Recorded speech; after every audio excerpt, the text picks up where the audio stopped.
let's get right into it so my mom doesn't give me any more shit. I said, let's get right into it so my mom doesn't give me any more crap. CDs are hard to sell. Nobody has a CD player, so people don't. It occurs to me that printing more CDs might be a bad idea. Although if you do want this CD, if you still have a CD player in your car, this is a great thing to keep in your car. It's also a nice coffee table thing. Send me a Venmo if you're enjoying these streams, if you enjoy the art that I make and want me to continue to make it. Because you got to support what you like or else it goes away. And if you send me $10 or more, I'll ship you a CD. So here's my idea. Let's jump right in. Wow, we're under a minute. I'm already getting to the good stuff. Mom!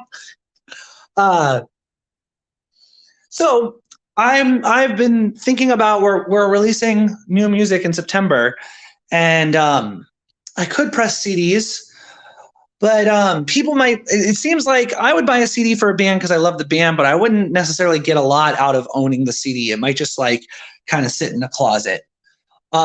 And maybe there's something we could make that would be better than a CD that would be more interesting.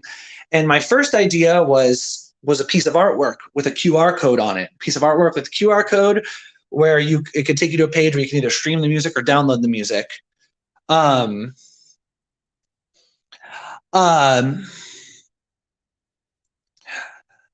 But then as I thought about it some more, I was like, well, wait, what if instead of an album, like a disc album, what if it was a booklet, a photo album? And here's my idea, and I'm actually really excited about it, is put together a booklet where the album, let's say it's the cover of it is like an album cover, but then it's just like maybe a 20-page booklet with pictures of the band, paintings, and illustrations from friends of the band.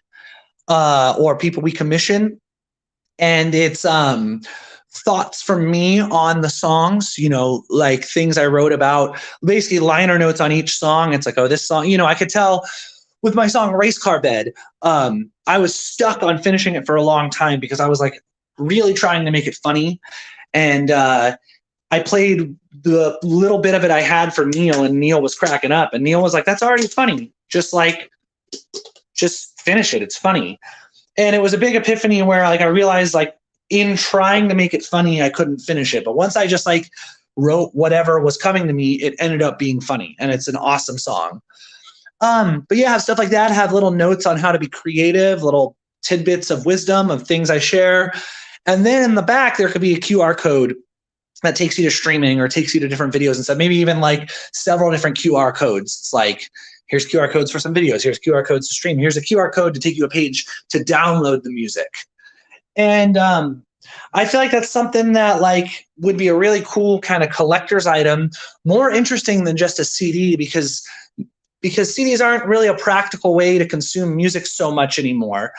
And it could be something that people would buy, and people would not just buy, but buy and cherish and be like, oh, look at all these pictures. I could have pictures of the band throughout the years.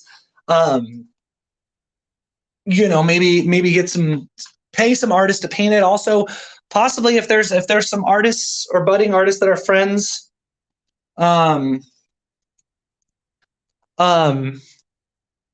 a few more artists and friends, like maybe some friends who are budding artists would like want to submit stuff, and we could have a section of it that's like fan art that people put in, and you could have your fan art immortalized in it. So yeah, that's my idea for a product that a band could have. I did a stream on band product ideas before where I realized that people just kind of default to bands should sell CDs and bands should sell t-shirts, but you can slap your band's name on anything and sell anything.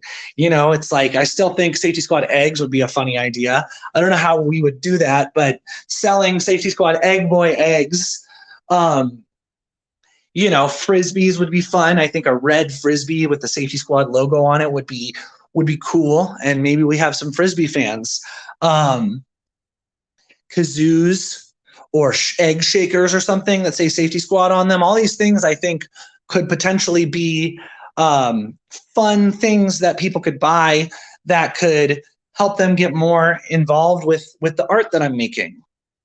Yeah, very cool. Well, I just wanted to share that. It's not super deep wisdom. Also, I'll share, I did my morning pages today. It's really challenging to write 3 pages. I encourage you to try it and let it be messy and let stuff come out right or wrong or weird or whatever it is.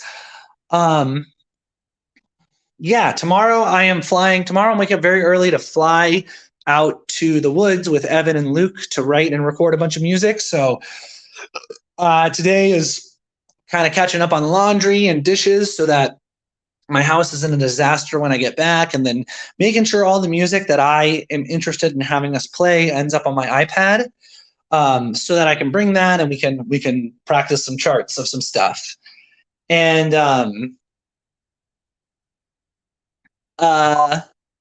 what else? Yeah, I also last night I committed to writing. I looked at the money I have in my savings account, and I said, what if I take a gamble on myself instead of just letting this money sit here and probably slowly drain because I'm not thinking about it? It's like I could use this money to invest in myself in a big way, create this booklet, this CD, get 500 people in the door for this show, and I think I have an opportunity to bet on myself and make something huge happen. And then moving forward from there, be in a different place, be in a place where if we play a show for 500 people and have good video and audio of it, that's something we can use to book a whole summer's worth of shows. And it's a social proof. It'll also help validate me for the coaching I want to do, to show people like, hey, I transformed my life in 2023. I went from being stuck on gigs I didn't want to do to playing an original music gig of my dreams. And yeah, I just committed to betting on myself more than I have been. And I've noticed that a shift I've noticed in myself in the past few weeks is I'm way better about just like doing small tasks that used to paralyze me. So like we have this show in Ohio in July, and Richard can't do it. And I was like, I know like a former version of me would have been really stressed about asking different guitar players and put it off till the last minute and then probably like fucked it up. But I just been like on it and asking, and I asked somebody and they couldn't do it. I asked somebody else, they couldn't do it. I asked a third person and they didn't get back to me. So I kind of was persistent about asking them every day until eventually they said no. And then I asked, we actually got my buddy Andrew playing keyboard. So we're going to have 2 keyboard players on the gig and no guitar. And that's going to work out great. Andrew was in Safety Squad for years back in Ohio, and it's going to be very fun to have him play some of the old music and some new music. And I am just, I've got this chick who's going to sing part of a song with us on the gig as well. And reached out to her and she got back to me, and then I got back to her with the music and the recording right away. I got to the people with the stage plot right away. I'm committed to not letting things just sit because it's scary to commit to them. And yeah, there's the wisdom. Sorry, Mom, 8 minutes in. All right, guys. Well, I'm going to go. I have a lot of stuff I would like to do today, and can't do it while I'm pacing around on live. Have a great day. Tomorrow, I will either stream poo-poo early at the airport or once I've made it to the woods. So we shall see. Have a great day.